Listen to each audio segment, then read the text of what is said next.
الوقت يعني انتوا بتدوروا على فراخ صغيره لحد كام؟ لحد كام يا سيد؟ لحد كام الفرخه الصغيره انت شاري؟ لا لحد كام سعر انت شاري في الفرخه الصغيره؟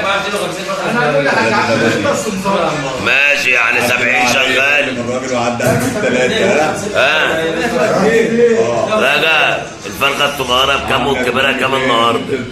كبيرة ب 60 جنيه حلال ربنا وحلال ربنا وقاعدين في ارض القياده العليا الحاج عم مضيف يعني خدمه من رئيس الجمهوريه مصطفى مدبول قال لك الفراخ هتوصل 60 جنيه والبنات 120 جنيه. لا حرام ليه؟ حسني يا حاج يا صواب. حسني الفراخ بكام النهارده يا حسني بكام؟ 60.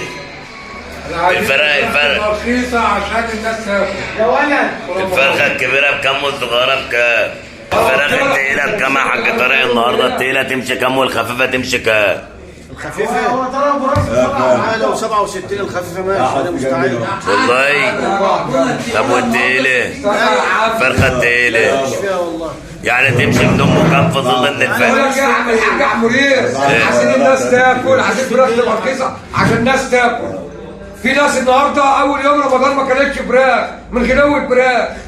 عندي 3 4 عيال اروح اجيب لي فرختين ب 400 جنيه ليه يعني؟ ليه؟ في شارع مين ده؟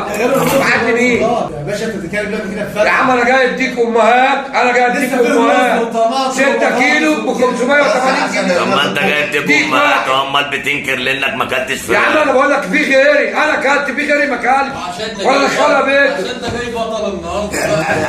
بكلمك بصراحه والله حرام، والله حرام اللي بيتعمل في الناس ده.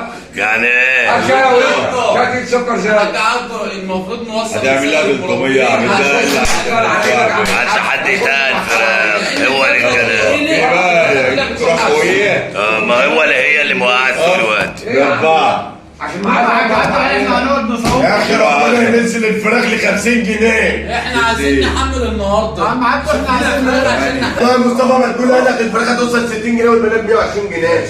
قال لك اقسم بالله وحياه وقال لك في اول رمضان في اول رمضان. بس يبقى هو اللي منزل السوق اقسم بالله مصطفى مدبولي. اقسم بالله قال لك 60 جنيه الفراخ.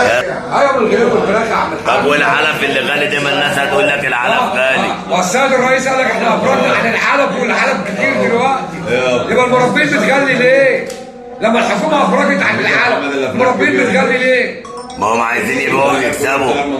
طب ما يكسبوا على حساب الغلابه يعني. بيذاكر يا عم بيذاكر. بتذاكر فين؟ الحكومه قالت لك احنا افرجنا عن العلف ونزلنا العلف ما هو كنت كبير. وسعر العلف نزل على التلفزيون. هم بيغلوا ليه بقى المربين؟ طب ما هم عايزينه ينزل ليه؟ يا باشا احنا كل يوم بنتابع التلفزيون قال لك العلف نزل. تكلفه عاليه يا معلم. تكلفة ايه يا عم؟ ما هي التكلفة لما كانت ب 17 جنيه و 13 هي التكلفة. لا مش هي في فرق في الجنيه والدولار الوقت. الجنيه بتاعنا كان ايامها بطل، الدولار الوقت مبهدل الجنيه. احنا مالناش دعوه بالدولار، احنا بنتكلم لا ما هو العلف بيجي الجنيه اللي احنا بالدولار. بناكل بيه.